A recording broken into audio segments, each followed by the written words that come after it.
Got no reason to kill me yet. Eyes burn with stinging sweat.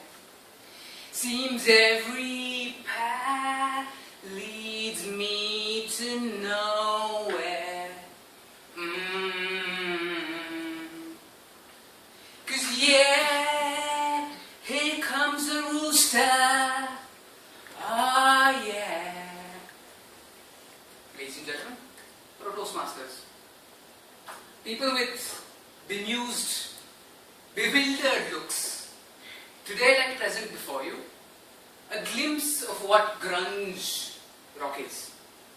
Sadly, I couldn't do enough justice to how Lane Staley sang when he rendered the song in 1992.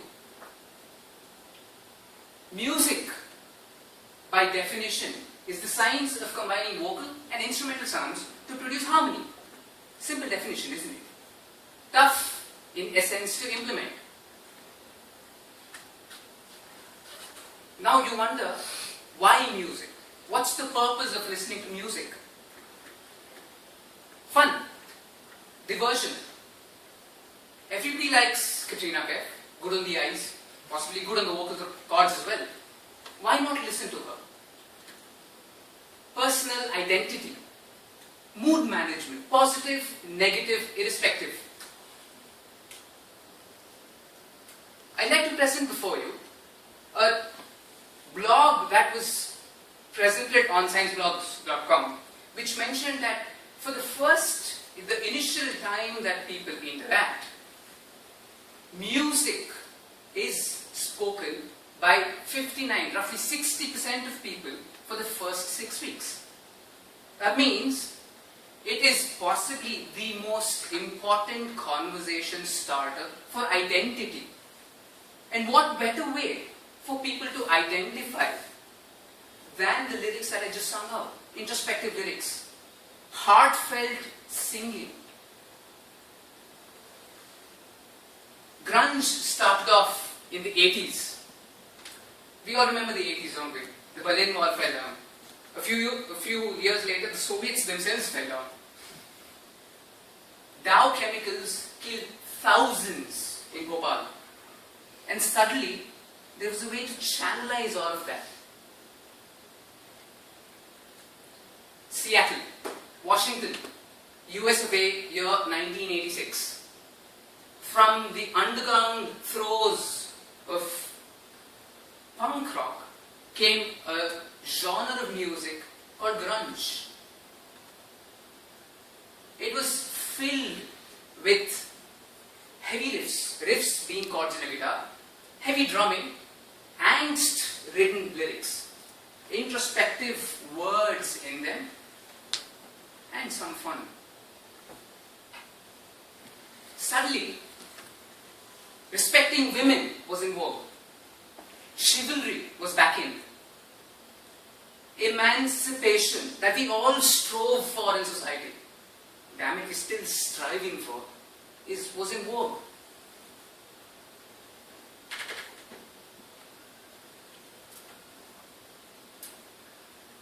Here are numbers that back why grunge was popular and is popular.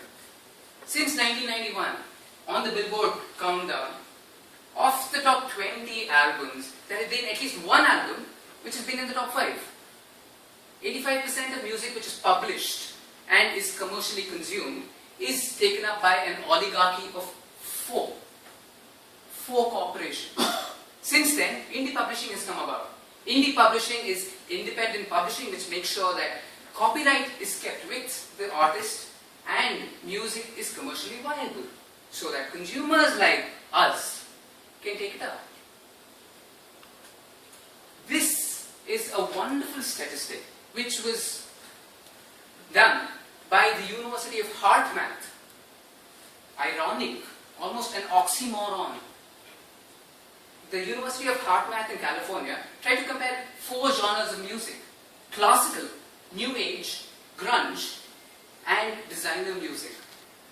Classical, like we all know, is one tone which actually keeps going repeatedly. Apparently, it's found out that the after effects of classical is zilch, zero. New age is world music. World music is catered to every sense, every sensibility across all the social diaphragms. That has a 0.3 of a positive effect. Grunge, like I just now mentioned, has 0.45. Designer music is music that actually is supposed to be attuned to every sense, all the 5 senses that we have. It has a positive effect of 0.8. This taking into effect caring, mental clarity and vigor. Closer home, what's been our effect? Our India's effect or contribution, our 2 cents to grunge music. Kim Thayil of Soundgarden, he's the bassist of Soundgarden. He has Kerala roots. Thermal and a Quarter, our very own Bangalore Indian band, has been the face of grunge music since 1986. This creating a counterculture, an environment, a medium where people can interact, people can not talk about fastidious things. A famous poet once said, "You all will be judged. Make sure that you're judged with passion